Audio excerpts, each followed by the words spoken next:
என்னன்னே தெரியலைங்க. முருங்கைக்கீரை மேலே இந்த ஒரு வாரமாக எனக்கு அலாதியான ஒரு பிரியமாயிருச்சு. ரொம்ப முருங்கைக்கீரை சாப்பிட்ணுன்னே ஒரு ஆசை, என்னன்னு தெரியல.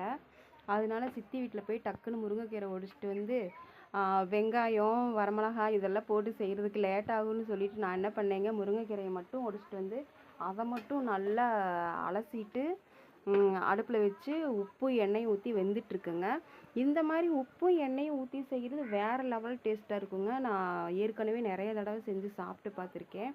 நம்ம வெங்காயம் எல்லாம் போட்டு செய்கிறது அது தனி டேஸ்ட்டாக இருக்கும்.